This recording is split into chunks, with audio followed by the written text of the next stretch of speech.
Thank you very much, Trevor. We are going to kick on into the action in just a moment's time. I believe we're just getting ready for everything to be set up. We heard quite a lot there from Vitality, talking about how at some point there's nothing left to lose. Do you feel like Vitality have hit that point already? I mean, I think it's only the team that can really set those goalposts. I think what was really interesting is the discussion of being too scared to perform. So it's the fact that Vitality at least know internally that they have a ceiling that they've just been unable to translate onto a primary stage. And so that gives me hope that they know that they have something in the tank, and it's now just a matter of, we're not good enough, but we just need to find the confidence to show everyone how good we really are. And I think that mindset is really important. And when you inject, different voices, different morale, like Steel back into the roster, you just have to change something. And hopefully he gives them that new voice, that new boost of morale to get them over the line. Well, he has been a leader for LDLC last year, switching to support in 2019. Already we're rattling through the picks and bans here. Froskurinn, Yumi removed, Sacre taken away, Vedius as well. We'll see if we see the LeBlanc and Syndra bans that have been synonymous with the LEC this week. Well, one of those is going to get through because Rakan is the next ban for Vitality. It's also going to be if the Ornn falls through. We saw a lot of teams, there it goes, have the priority pick onto the Ornn. I actually really agree with that ban specifically across from Vitality because Cabochard has kind of been their shining light. They've already shown that they will priority pick it. Things like Set are still available, however, and Vitality have also shown a propensity to pick that first side from blue. Now, that said, globally, a lot of analysts are pretty mixed on first pick Set. They feel like there are viable counters or viable answers into him. So we'll see if Sacre has a champion up his sleeve to punish that, or maybe Saken and Cabochard can flex this Set to make it a bit safer to pick it so early on in the draft phase. Well, the answer seems to be the Aatrox right now. Yet to see Sacre play that this split, nor his Jenax, but of course did make his name on the Aatrox last year in the mid lane. Alongside that, the MF is picked up by SK. Both of these teams, Vitality and SK Gaming in their previous iterations, were really about the big wombo combo. They really rely on a lot of team fights, stacking a lot of ultimates to find victories or to find any sort of success in fights, not just, game-winning victories. So no surprise to see MF so highly contested, but I really like the fact that comp has looked towards the Ezreal, especially when you do know that you're going to be facing probably a wombo combo team, and having that disengage built in. Yeah, it just gives you that little bit of extra safety. We'll see what Vitality decide to round out this first rotation with. Gragas is something that has gone through the first set of picks here. Strange not to see junglers early on, but Braum will be the lock. Yeah, I do agree that I think these are two teams, especially when you start getting towards the bottom of the table of the LEC, you start to see some gaps really form in kind of what teams and players are comfortable with in terms of champions that they'll prioritize. The fact that Gragas has fallen all the way through just tells me that Skeanz and Trick aren't as comfortable on that champion, or maybe the teams aren't as comfortable in utilizing that champion, but I am happy to see Sejuani. Sejuani for Trick, it's the first time he's played at this split, but of course an incredible utility jungler. Olaf will be removed from Skeanz. Maybe we'll see a Lee Sin ban as well. That is his most played this split. And Vitality is starting to get rid of some of those supports. And I think we saw why yesterday from Skeanz. Skeanz and Shadow really put on a clinic. They looked very smooth on those Lee Sins with some of their combos. They had some hero moments. I don't know if it will necessarily be targeted away from him, but it feels like a pretty safe bet that Skeanz will look towards his Lee Sin if given the opportunity. Definitely makes a lot of sense for the team. There's the LeBlanc ban. Still have Syndra on the cards. Perhaps we'll see SK Gaming pick that up first on Red's side. I would say now that it was a LeBlanc ban and not another jungle ban, I would prefer if Vitality looked for some more hard engage. Now, because you do have a Braum, you're not as limited in CC because he can bring it to compositions, but I would like to see a Jarvan from Vitality. I think Jarvan does make a lot of sense. Gragas also has that hard engage, and that's gone all the way through pick and ban so far. No jungle left for SK to pick. They'll be looking towards their support and probably keep that mid lane for the final counter pick. Could go for the Nautilus or the Leona here, as both of them made it through. It was really the disengaged support of Thresh to keep this Misfortune safe in terms of team fights. Yeah, there it is. Good prediction on the Nautilus. That will be locked in for Limit. It's the second time he's played that this split. And now we'll see where Vitality want to go. Set, of course, as we've said, it could be flexed into the mid lane. And they are probably looking for a jungler and a mid laner. And Ryze is a pretty good pick to put in the mid lane. Saken made his name on Ryze the first time he appeared on the LEC stage against Misfits last year. Yeah, did his best Jizuke impression. Now the thing is they need hard engage here, but if they do go something like a Jarvan and they want to play topside around Cabochard, that means that you have double AD topside. So it could force Skeanz to look for an AP jungler if they do want to give a lot of attention and resources to Cabo, which is why I like the Gragas here. We talked about why is Gragas falling so far down. It might just have not the same type of priority on these types of players for these types of teams, but I feel feel like with this composition for Vitality, who have been all about Cabochard, he needed to find an AP jungler, so it's harder to itemize for Aatrox up there. If he builds the armor, Gragas can come up there and blow him up. If he builds the AP, Cabochard's going to hit just as hard. Final lock for SK will be the Azir, so that's going to go in the mid lane for Jenax. Apologies that his name is spelt wrong on our little overlay there. Should only be one N in that. But Azir in the mid lane, pretty safe. Can put some harassment down. We talked a lot about the matchup, Ryze Azir, yesterday, and I'm sure we'll break that down when we get into the game once again. And one of the key differences that I see as we take a step back from these compositions is the fact that you have the ability to play 1-3-1 for Vitality quite easily with the mobility and just kind of the raw dueling power between a Set and a Ryze versus kind of a 1-4 more oriented comp coming out of SK Gaming. I'm taking a peek over at Jenax's summoner spells. Sometimes you can see Azir try to go for the teleport if they do want to play in a side lane. He is taking the cleanse to respect the potential CC that comes out of it, which is fairly common for Azir, but it's a bit trickier when you place him out into a side lane on how comfortable Azir is going to be, because he works a lot better when he's kind of set in a certain position. He gets to play around his towers. He doesn't have to move around a lot. We'll see how well SK are able to enact that 1-4. Vitality still looking for their first win of the split now that we are over the halfway mark of spring here. They said they've got nothing to lose. Well, maybe today will be the day that they start winning. I mean, on the other side, Vitality is saying that they've got nothing to lose. I think SK Gaming are kind of in a similar boat. It's, you know, you've already kind of seen the worst from us. We've taken our hits, we've fallen down, and I think that both of these squads are, you know, we're already on the ground, so we have no problem looking to pick ourselves back up. I think people will be erring on the side of SK Gaming just because a lot of the standings, they actually have some wins on the board there. So I think no surprise to see them as the slight favorites in this matchup.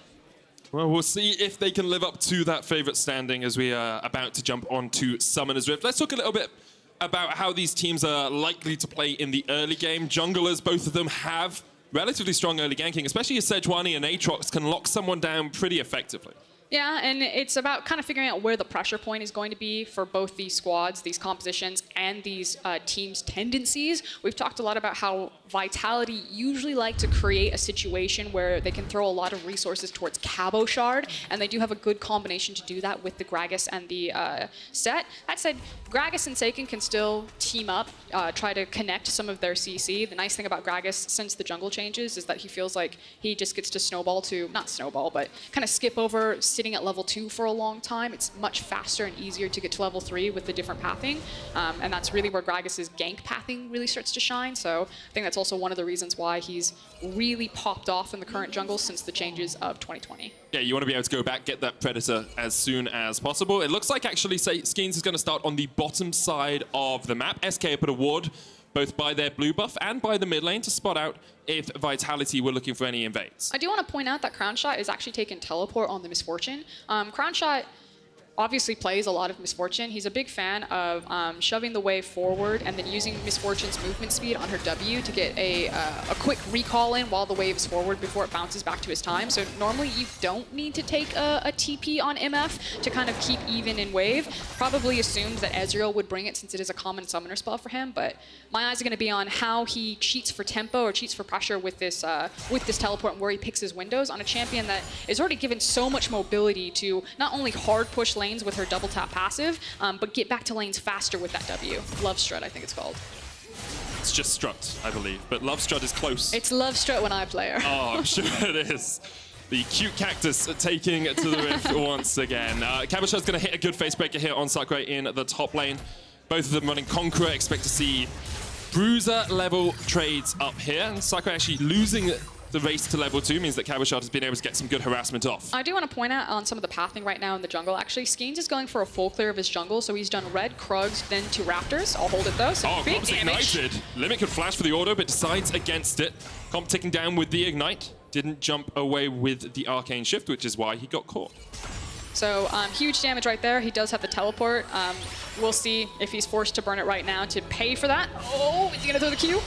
Oh, that would have been very greedy. Like, I've been the Nautilus in that situation. You're thinking about it, you're like, how much do I want to screw this guy over versus put myself in a bad situation? What this does open up is Crownshot getting one of those cheetah recalls off without burning his teleport, though, because there's the big wave pushing in, and if he wanted to back now and get a couple more Dorans, or at least one more Doran's Blade, he could try and get away. Yeah, and the extra seconds that he took was to make sure that Steelback couldn't get a freeze for the wave. It's pretty easy with Braum. You can throw up your wall, eat a lot of that minion aggro, but Crowny, actually, because he takes a poor recall position, loses his ability to get in that early recall to pick up that early Doran's Blade and not trade any CS. So good job for Steelback to step forward and really punish Misfortune for not going all the way back past her tower to make sure she could get the recall. Especially since Limit had already backed off from the bottom lane, so Crownshot has a long time in lane now where his support is not there to help. This is interesting though.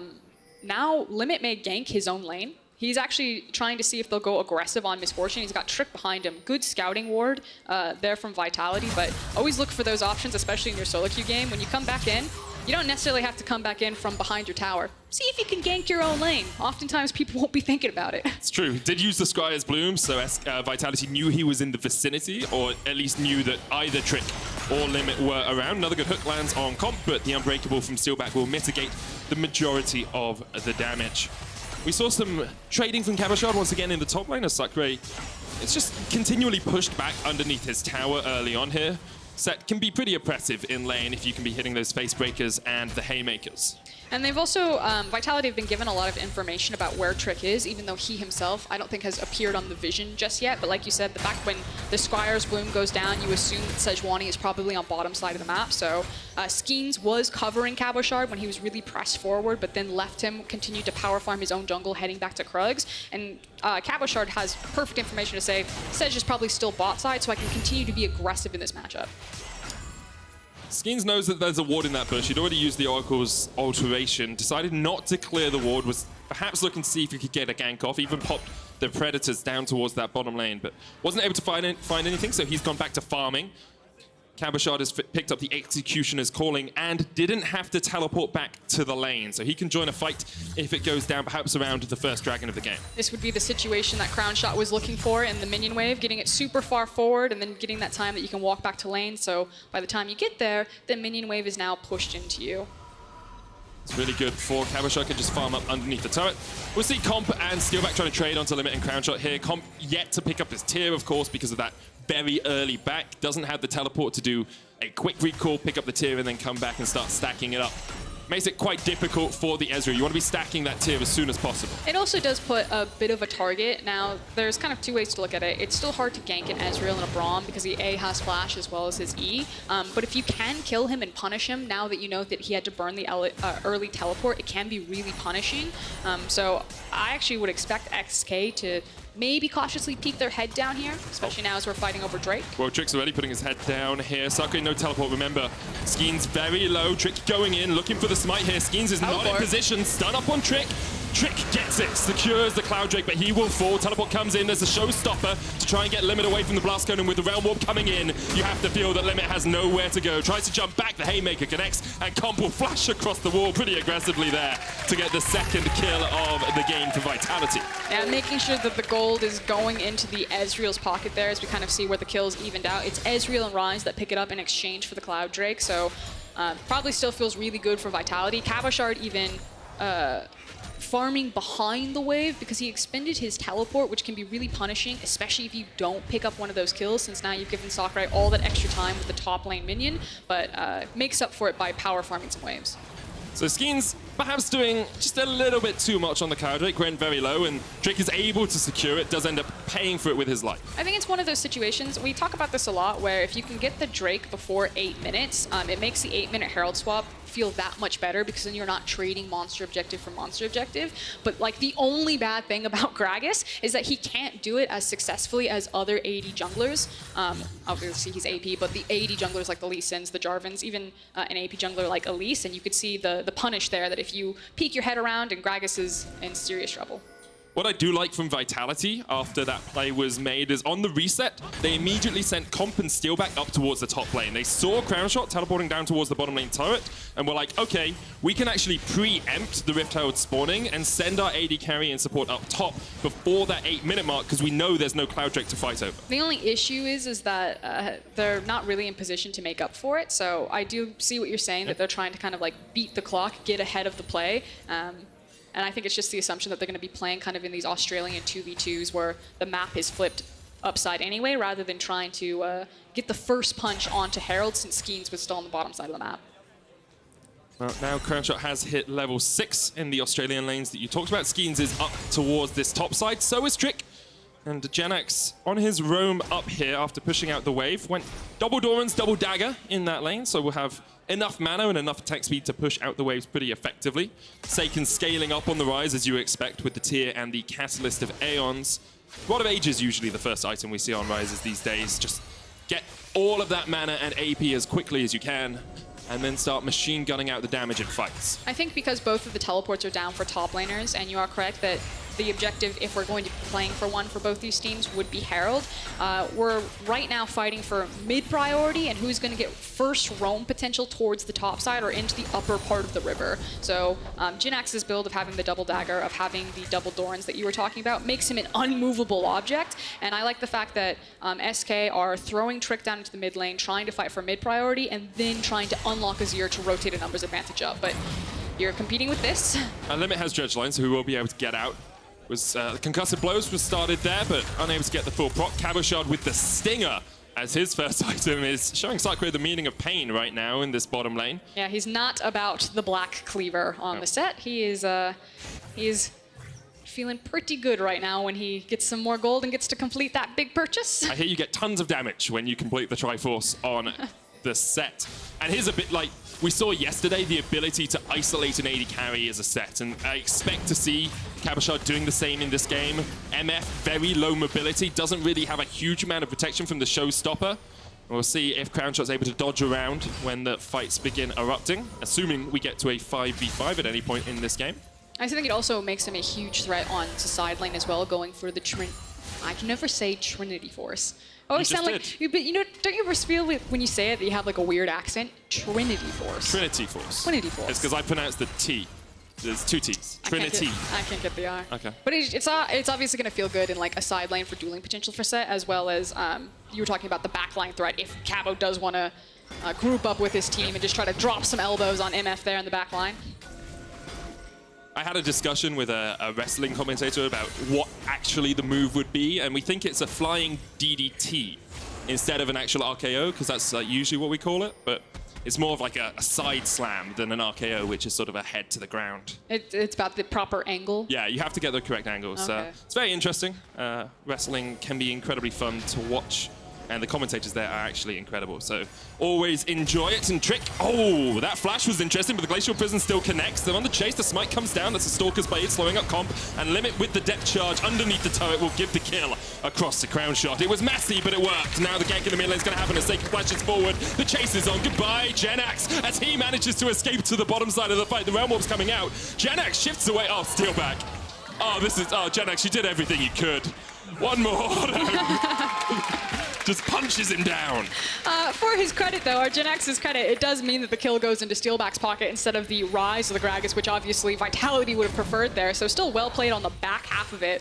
Starting with the top side of the play, I like the fact that Limit made the call. He's like, I'm not even going to try to hit this hook. I'm actually going to aim it directly at the tower because it'll put me in auto attack range and get the disrupting blow there.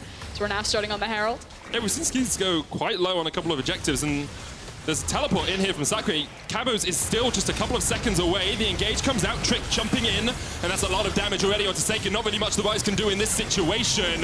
SK say thank you very much for the leash. They'll take the Rift Herald. They are 1,000 gold behind, but now they have that objective and can even path down towards the Infernal Dragon if they want. And unfortunately, just slightly missed time from Vitality right there. They thought that they got the earlier reset, so that time around they got kind of first punch into that Herald play, but not accounting for Cabochard's TP barely being unavailable there. And that's the big punish because obviously Aatrox gets there, Cabochard can't, and the fight was already over. You see the gold being funneled into Crownshot off that Rift Herald push. The Infernal Dragon now the target for SK. They didn't get the turret, but they got 4 plates for their AD carry. Now 700 gold ahead of comp. And this MF will start to shred through team fights. Yeah, and I think the big thing that you nailed right there, Medic, is the fact that you just got a ton of plate gold on Misfortune. She now has the 2 kills into her pocket, and she's going to make a pretty big back after cleaning up these waves and kind of get to the point where Misfortune is really strong, which is on 1 and 2 items. Building up towards it quite rapidly. We'll see how SK can use that power spike after Crownshot backs and picks up his Essence Reaver, as you would expect. Manamune stacking up for comp. He's got a Sheen. Trinity Force on its way for Cabochard. Just a little bit shy of that. Still needs the Sheen. And then, of course, the 333 combination gold, the recipe gold for Trinity. Across the board, CS is pretty even. There's 10 CS here, 10 CS there, but it's mirrored in the gold with only about 500 between these two teams. So usually at this state in the game, in the mid-game, this is kind of be our vision wars. Sometimes it can be a lull state. So let's try to figure out where the teams will be looking to kind of interact next. Usually you look at the summoner spells. The fact that Azir, Jenax, is missing his flash, I think makes him a proper target for Vitality. So they send 3 members mid, they get mid priority, and then immediately they start sprinting towards the SK member that doesn't have flash. Jenax, though, recognizes it, disengages, but I think this is kind of the rinse and repeat maneuver you're going to see from Vitality as they fish around with Gragas Cask. Especially since Cabochard still has his teleport and there's no TP on Sacre. If Vitality can get a deep ward, get a flank ward in, they can always look for one of those players. I believe Trick is about to walk across one while Vitality continue with this 3-man push in the middle lane. Here we go. Trick didn't spot him. Now he does, because Skeanz chucks up our barrel, and the damage isn't quite there for Vitality right now. They don't really want to take a full-on brawl in the river. Yeah, and that's the key thing. It's the fact that Vitality are fishing around to catch someone out. Now they go in, Glacial Fisher, there's the knockback. Limit went for the dredge line and missed it by a mile. That was a little bit greedy from Limit. Bullet time used in the mid lane to try and push it in. The Infernal Chain's going to pull Cabochard back here as he tries to continue punching Sacre in the face. But it was Vitality fishing around for the mistake from SK Gaming. It felt like if SK actually just kind of planted their feet, stayed in formation, that they would feel pretty confident just to absorb those waves. But it's Limit who steps too far forward, dies with his flash up as we take another look at it. Yeah, it just misses the dredge line. I mean, at that point, I actually don't think he wanted that dredge line to hit because he didn't want to stand there. I mean, it was losing track where Skeanz was and kind of overestimating, I've got Trick here for support, so they're thinking, I can do this rather than the enemy team can also do this to me. They knew that Skeanz was around, they knew that Steelback was around, and the the Concussive Blows was stacking up, so not the sort of queue you want to go for, sort of queue from a support at the bottom of the table right now. I've thrown many of them in my time for Froskurinn. You hope they don't hit, and then you hope you don't die. That's why you play Leona, so you don't have to worry about that one. You can't throw a Q as Leona, you just auto-attack them. You're not punished as hard for your missed skill shots. That is true. We do have some items starting to rattle in here. You got the Nash's Tooth complete on Jenax, Trinity Force just complete on Cabochard, and the Rod of Age is still stacking up on Saken. So we'll see if SK want to try and take a fight around the power of Nash's Tooth and Essence Reaver. Might want to wait for Crownshot to be that little bit stronger, but you can see the double up there. Already chunking away at comp. Skeanz here. Limit still has his flash. The dredge line comes out, but Limit's almost dead already. There comes the stopwatch, and the stun with the Glacial Prison's going to land on Steelback. Knocked back. Steelback secures it with a Winter's Bite to the back. Saken trading on Jenax as Jenax uses the shifting sands to get himself to safety. And they're finding multiple picks in this mid lane. And I think it's coming from a lot from the raw damage that Gragas is outputting versus the Sejuani. Obviously, in terms of like itemization, it's tank itemization versus a bit more front-loaded damage from the Gragas. But you can see that SK feel confident that they've got their jungler behind them. They have a ton of damage, but it's just not layering the way that they want it to. And they're basically just getting blown up at the start of these fights. Like, look at how much damage Limit takes before he gets into the stopwatch, and then Skeanz just makes it so easy. Steelback landing the Winter's Bite right at the end. Definitely pays off for Vitality, and the Unbreakable, of course, blocking so much of the bullet time makes it very hard for Crownshot to get the damage down that he would want across the course of a fight. Tower in the bottom lane still remains. Vitality yet to take a turret this game. Cabochard did burn his TP in that last fight, so when this Ocean Dragon comes up in 30 seconds, it's Sacre who will be first to the play, and we'll see if Crownshot and Limit want to get a couple of wards just into the jungle. This one definitely helps with a flanking position for Sacre if a fight begins. I actually think this is a really nice formation for Vitality to take out on the map because Aatrox isn't accounting to play across from an AP damage threat like the Ryze. So I actually want Vitality to play this dragon fight really slow and just allow Ryze. We're not going to play it slow. Limit keeps going in for the hook. Steelback takes a bit of a chunk, but he's still very healthy. The Predator was popped here. You say it's not played slow. I can understand Vitality's mentality, though, because this is the third dragon. After this, you're on your sole point. And SK have started it up. Now, they are zoned out. 3 members have to go up towards the top side of this as Sacre steps forward.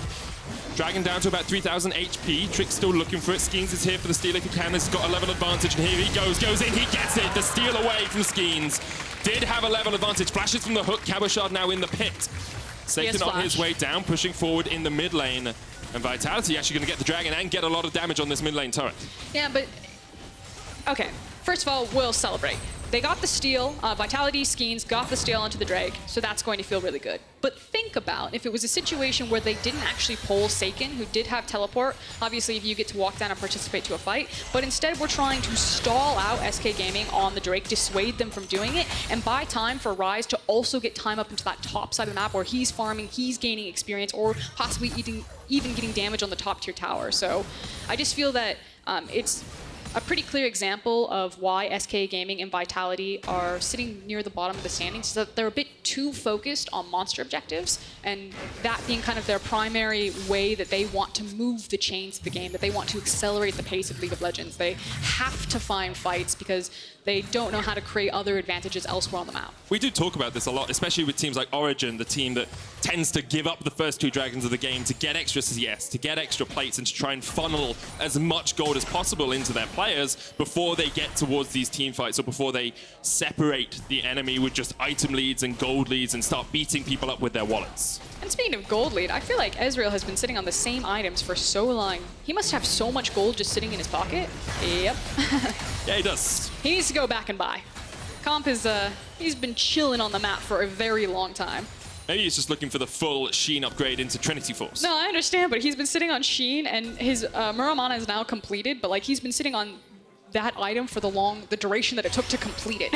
And now he gets his back. Do you never do that in ARAM? You see how little you can die. You see, if you've got 0 deaths at like the 15-minute mark, you're like, oh, I'm just not going to die this game. You have 10k in the bank.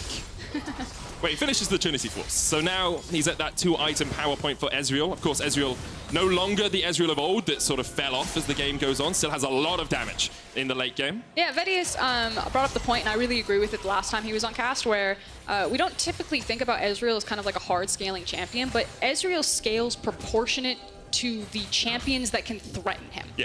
Because obviously if he stays alive for how many Qs he can continue to throw out, his damage just continues to ramp over the course of the fight. It's often why you end a solo queue, you press tab, and Ezreal will almost always top the damage charts because he is a poke-oriented ADC. But obviously the champions that damage him have really heavy dive. I'll hold it though. Jenax gonna knock it back. Steal back with the Emperor's Divide. Steal back pops his stopwatch, the Realm Warp's coming in.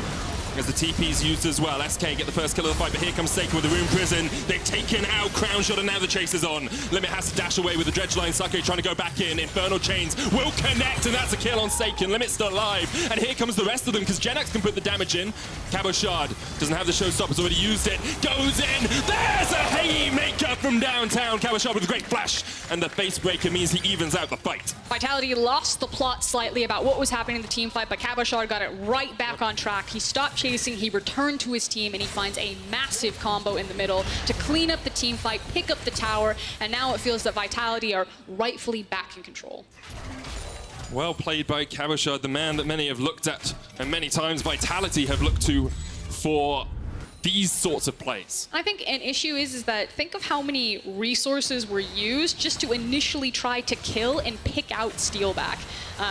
When you use all of these vital cooldowns, Jenax gets kind of hard pushed away from the fight. Yeah, you kill Steelback and you get the shutdown, but then you're not in the proper position to do anything for the rest of the fight. And SK Gaming spends so much time kind of trying to run back, get their front line back in front of them. Sacre does eventually get it, but then Cabochard slips in underneath and grabs all 3.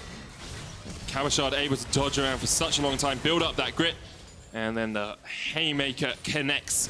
No time in that fight for Crownshot to get off the bullet time. He wasn't able to get that ult rattling across the Vitality team. But I want to go back to a point that we were talking about, which was Ezreal's scaling potential relative to who can threaten him in a backline, and also put that in reference for SK Gaming, because Cabochard now doesn't have flash, and Set is still pretty dependent on his flash because it is hard to find these gap closers. So you have a composition where there's not a ton of dive from SK Gaming. Ezreal should actually feel really safe in this game to continue to throw out Qs, to constantly maximize his damage output from afar. On the flip side, though, without having access to flash on Ryze or Cabo, it is actually really hard to get into the backline of SK Gaming. They're trying to get Saken to burn his TP here. He's pushing in. Now, Sacre, they spotted him going in for the flank. Limit. There's the depth charge, but it only lands onto Skeanz. SK disengage, and this is good from Vitality. They kept Saken there. They didn't burn the TP preemptively. Saken will get the second turret of this push. SK really get nothing out of that. They lose mid-prio, they lose the tower in the bottom lane. And SK Gaming just need to take a bit better control of their waves, but they're actually two-manning it. So obviously one of the cool tricks that you can do, especially when you have an Azir and he's got the attack speed and a tank jungler, you're having Trick tank it, and then you're just trying to burn it with Azir. And I don't think Vitality suspect anything. They're not moving towards this Baron at all. Trick's gonna die. They know now. They know now, Frosk. They're still gonna get it. They only get it on 4 players. It was sneaky from SK. Give them credit for it. They were able to take it out, but I feel like Trick probably could have survived. I think Limit's laughing. Yeah, I mean, I can see Limit laughing. Trick's laughing as well. Trick's got a smile on his face. Trick's like, please just tank it, someone. Okay, so we saw a trade of Ocean Dragon for the Baron. 4 members of SK have it. Sacre, we wondered if SK would look for a 1-4. Sacre doesn't have TP. Both Cabochard and Saken have theirs up. So it's a little bit harder for SK to really enact that composition. Yeah, I actually think you'd feel that SK Gaming got the Baron at this point, but I actually don't think that puts them in a winning state on the map. I think it actually just kind of neutralizes a lot what Vitality were doing on the map. Oh, great engage from Trick. He flashes in. Jenax gonna shuffle Saken to the side. Saken, Realm Orb won't get out in time. Jenax gets the kill. I mean, obviously it's gonna feel good when someone's just too far extended and you just flash delete them from the map. Here we go, another pick. Skeanz looking for the knockback, but a good sidestep from Sacre means that he will get back underneath this turret. Did have to burn the ult. Hopefully by killing Ryze, it actually alleviates a lot of pressure, because the issue that I had is that, yeah, SK Gaming get the Baron, but it feels like they wouldn't be able to use it as aggressively because they are unable to play all 3 lanes as cleanly as Vitality. By picking Ryze off, it makes it so much easier to use this Baron aggressively, to stack all of your members into the same lane and get something out of it, rather than just having the Baron to kind of stop the bleeding and give Azir time to find items. They will get their 4th turret of the game with a 2,000 gold lead at the 25-minute mark, and we will have a quick look across those items. Frosk, it's Blade of the Moon King on its way for comp. It's Liandry's and Nash's Tooth for Jenax. No Ludens to be seen here. Nemesis would be very happy. Death's Dance is now finished on Sacre alongside the Black Cleaver, and the Sterak's Gauge on Cabochard. That Trinity 4 Sterak's Gauge combo, one we've seen so often. Did you talk about the Warmogs on Sejuani? I mean, that's a normal build for Sejuani. No, I know, but it's just so fun, especially when you're against a poke composition, because it means that Trick can pop out, heal back in, come back out. That's true.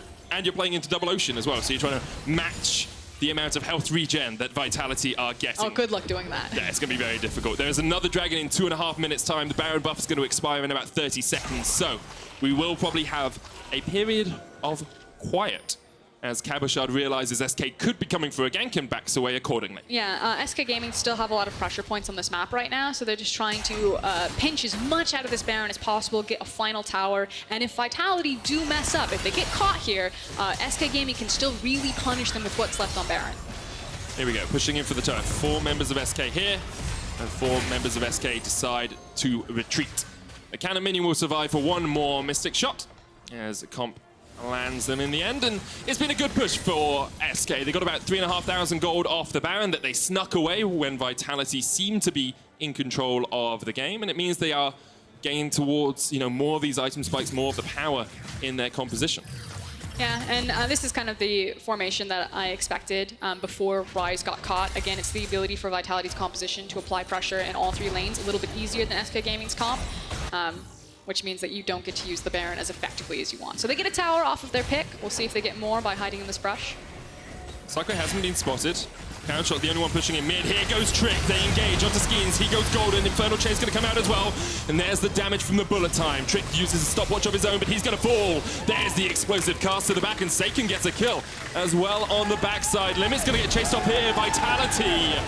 SK looked for the fight, but Vitality slammed the door in their face. 3 kills to them, and they can push down mid. Yeah, it was who was actually setting the trap for who. Both teams got locked into a choke point, but it's Vitality who come up on top and are now marching down the mid lane without the bullet time. There's no way that Crowny can clear this wave, so there should be a big swing for Vitality. They'll be looking for the inhibitor. And the dragon, they can fall back to it. It spawns in 30 seconds. They decided not to go for the inhib. The wave clear of Azir and MF was just a little bit too strong for them. And of course, they burnt most of their ultimates in the last fight. So get what you can, take the tower.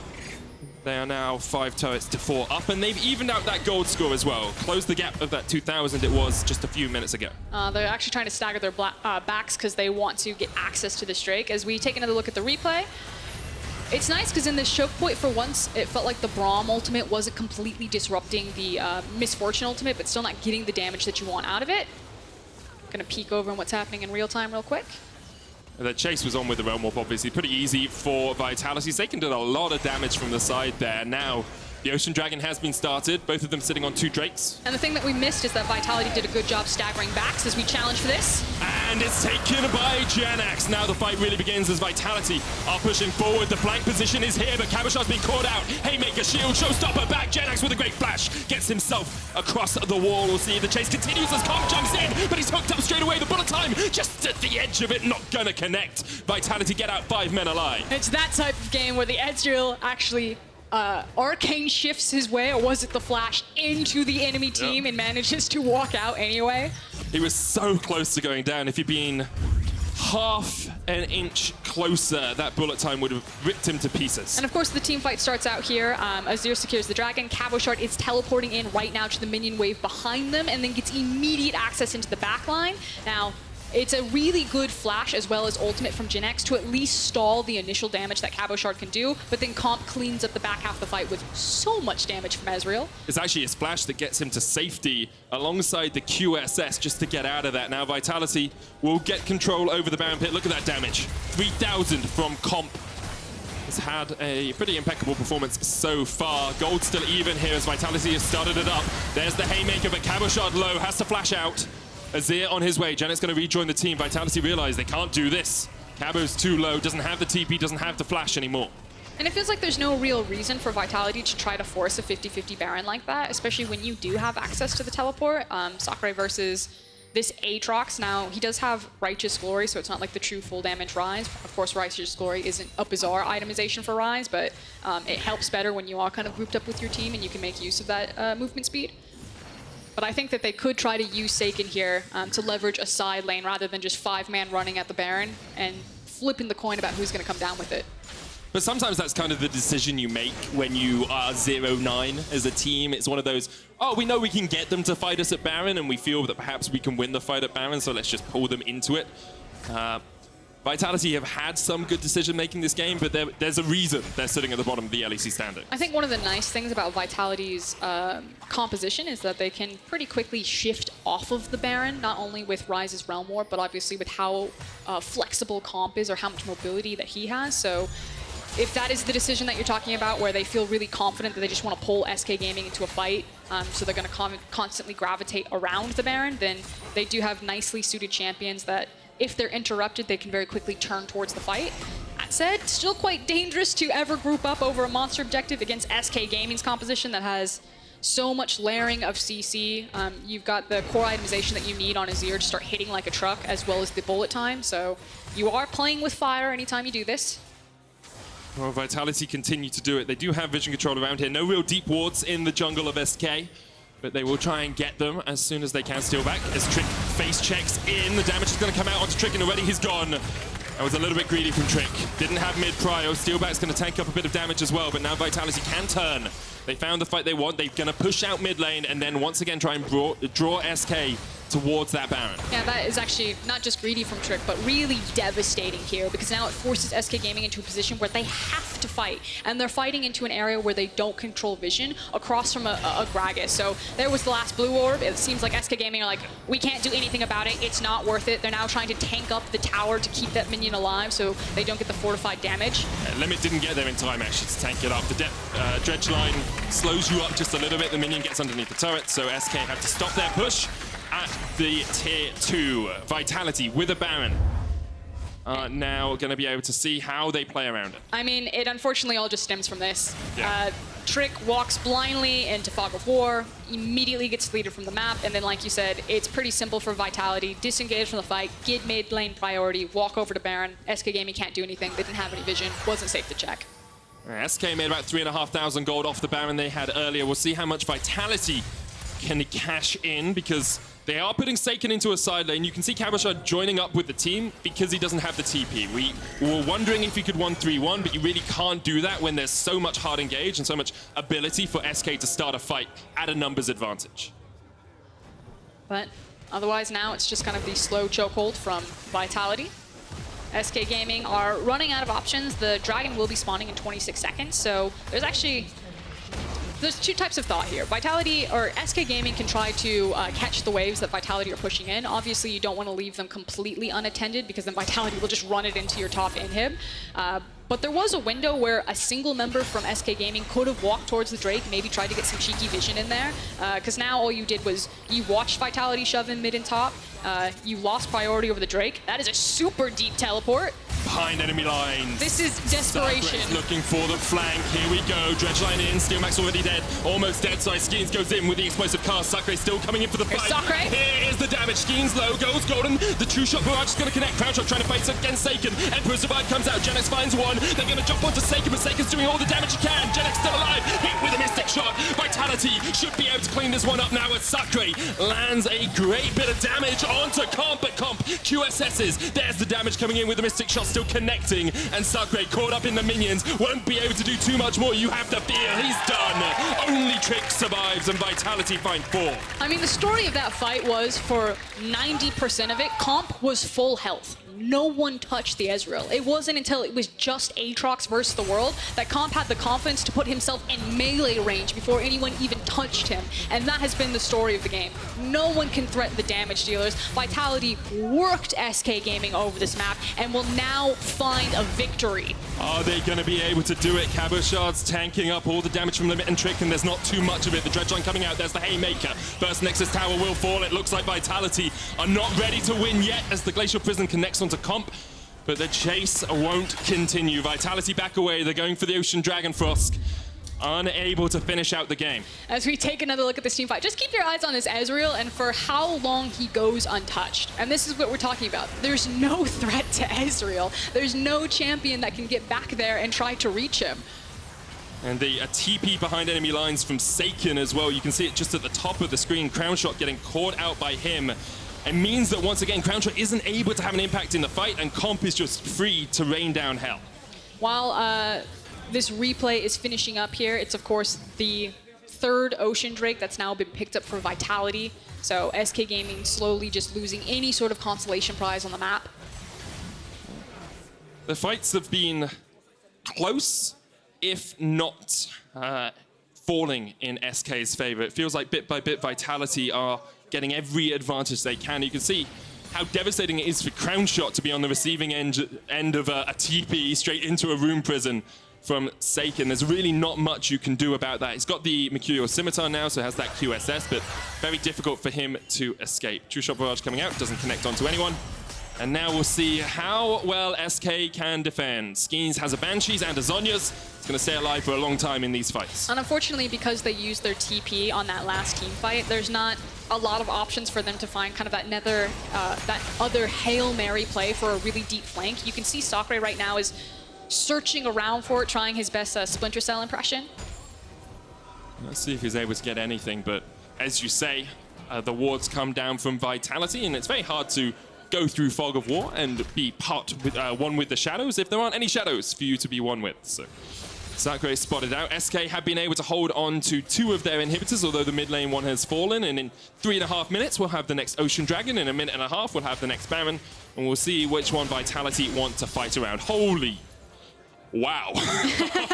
He's got 33,000. That's more than Sacre and Crownshot combined. Ezreal's a fun champion. Deary me. Don't your damage charts always look like this? No, because I don't play Ezreal. You should play Ezreal. I'm the Nautilus. I'm sitting down there like, oh, I'm doing my job. 4,464 damage. Woo. Okay, so... that's pretty disgusting. How do you deal with this? How can you get a hold of the Ezreal? I think the responsibility for SK in terms of executing their composition is they need to get a bit more creative than rather fighting front to back, because they're not able to kill the front line faster than Vitality are. So I would want to see either Trick or Sacre pull off some maneuvers with flanks, and that means it starts with the control vision. You need to create pockets of fog of war so you can get them into that backline to start putting pressure on this guy. You can see SK's waves as well are getting pushed up slowly in those side lanes. Top and bot are going to be continuously pushing towards their turrets. They have to play around mid because that's where the super minions are coming in. And with 20 seconds left on the Baron, both teams are grouped up as 5 in mid. Front to back seems to be the name of the game. Trick waiting in the wings, looking for that Glacial Prism, but you have to land it onto Comp, who's got a QSS in the Mercurial Scimitar. Skeanz has a flank position off towards the top side of this now, as well as Cabochard. Saken stepping back, but he's got the Realm Warp to join in a fight if he wants, and you can actually see Vitality cheating up towards the top. They know their wave is pushing. They know if they can get Saken up towards that, he could take down that inhibitor tower very quickly. And they also have key summoners available on some of their initiation tools. Cabochard in particular has the Gargoyle Stoneplate as well as his Flash. So is it a race? Is it a race? There's no reason to race. Yeah, but I mean, SK seem to be. Oh no, we've got race cams on. We've got race cam, here we go. We're racing. Oh, they're TPing in? Okay, SK back off as soon as they see the TP in. Sacre's already got back, but meanwhile in the bottom side of this, Limit has been caught. Redemption coming out, Crownshot's going to TP back. They caught Comp, and he uses the QSS, and now it's a 3v3 and a 2v2. The bullet time coming out on the top side as Cabochard Realm Warps out alongside Saken. Now Trick and Jenax need to get out of this because they are caught in a bad situation. Limit's fallen. Saken and Cabo escaped on the top side. It's an inhibitor for inhibitor turret trade. But now the Baron is available for Vitality. SK definitely came out on the wrong side of that. That was like the slowest moving car race. Yeah. It felt like it was really dramatic and then kind of teetered out. And I agree with you, Medic. It's pretty clear since Vitality got the proper positioning onto the Baron that they won out in the race. I mean, SK's car kind of stalled. Hit the inhibitor turret. It's like, nope, no further, thank you very much. And now with a minute on the Ocean Dragon, a Baron in their back pocket, 17 kills to 7 ahead and a 4,000 gold lead. You have to feel this game is all but done. Vitality should be picking up their first win of 2020. I don't know, this game has kind of been full of surprises, but I do agree, Vitality are in the driver's seat to extend the metaphor. I just think, I think you are kind of seeing some of the nerves, if you will, from both of these squads. It's been a little bit of desperation play from SK kind of back to back. The fact that Vitality are playing this so patiently. Sacre right now looking for the deepest of flanks. Yeah, that would be a deeper flank than the one we even saw earlier. That would be a marathon. Is he going to cancel it? He is. So he backs. So. Yeah. He suspects that they're setting up for the Drake because Vitality are like really playing this one by the numbers, being very respectful right now. With the Drake up in 9 seconds, that would be the Ocean Soul for Vitality. Here we go. Here's the TP. Glacial Prison only going to land onto Steelback. He's knocked up, though, and he might be dead before the fight even really begins. Sacre goes golden as he teleports in. Here's the Realm Warp. It's a 4v5 in favor of SK. The Ocean Dragon on the line. Super Minions on the Inhibitor Tower, on the Nexus Towers. Comp has a flank. We'll try and rattle out the Mystic Shots. He's TPing in. Now it's a true base race as Saken goes in. The Ocean Dragon Soul is there, but Jenax Comp is dominating. Saken's on the base. Saken's on the Nexus turrets. Two recalls have been started as Crownshot goes down. Will they get back in time? Saken is on the Nexus. Vitality have done it. For the first time in 182 days, Vitality win.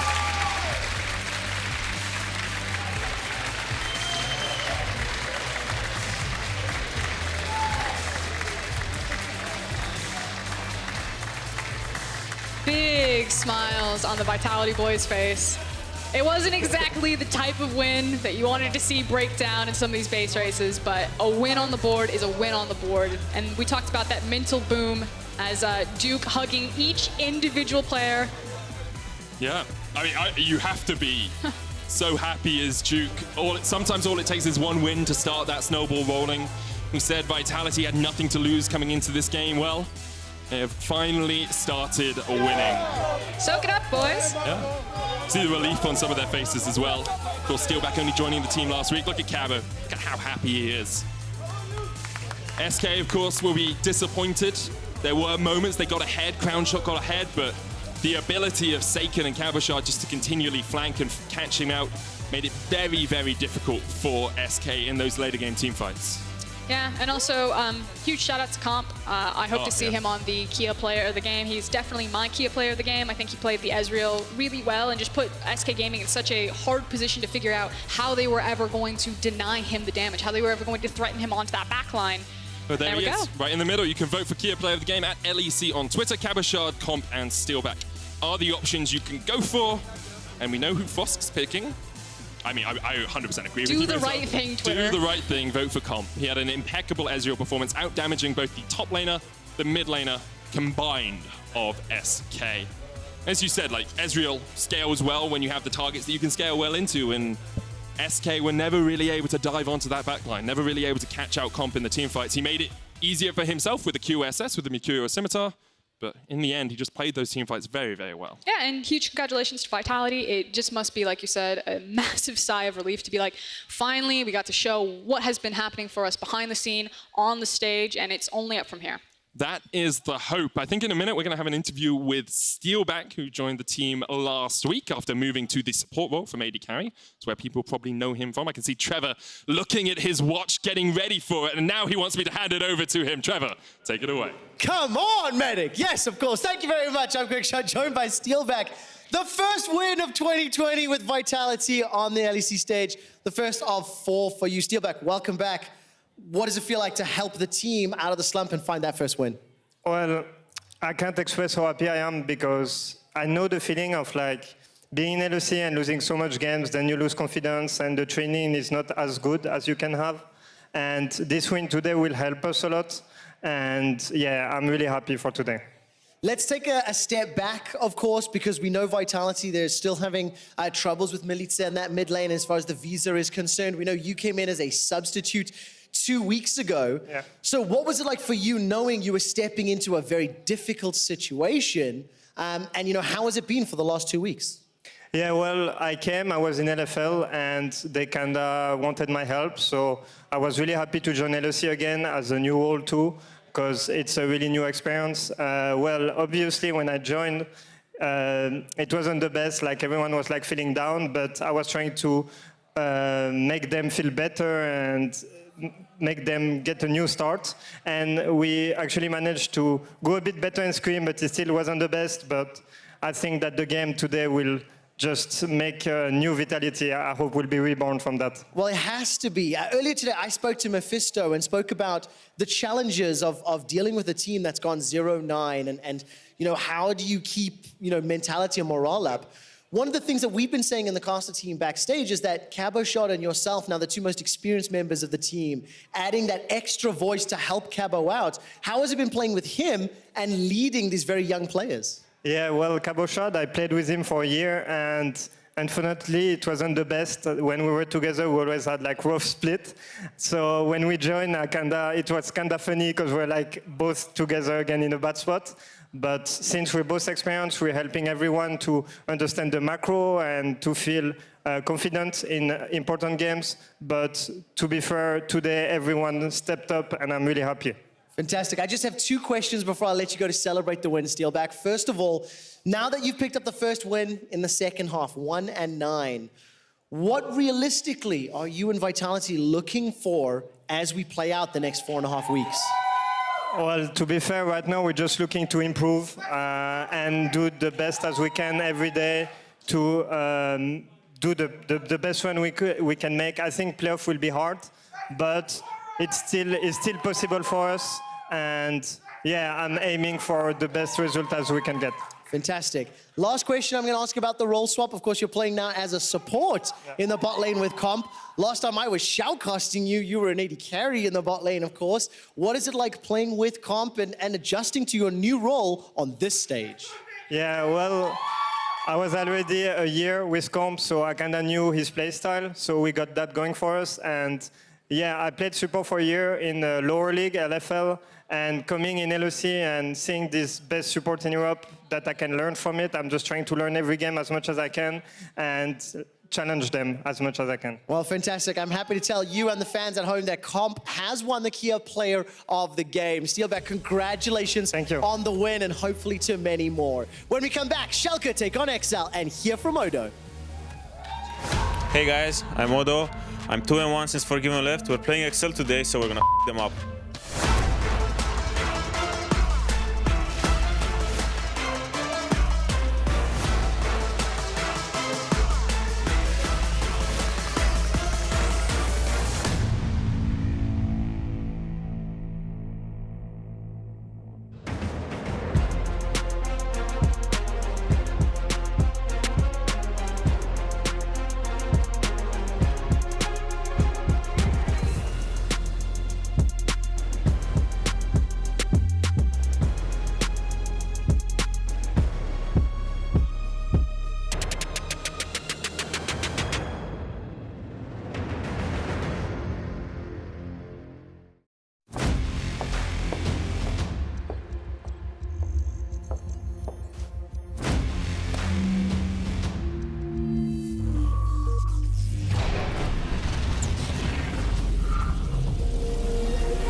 Charged up. Hello, everybody. Let the game begin.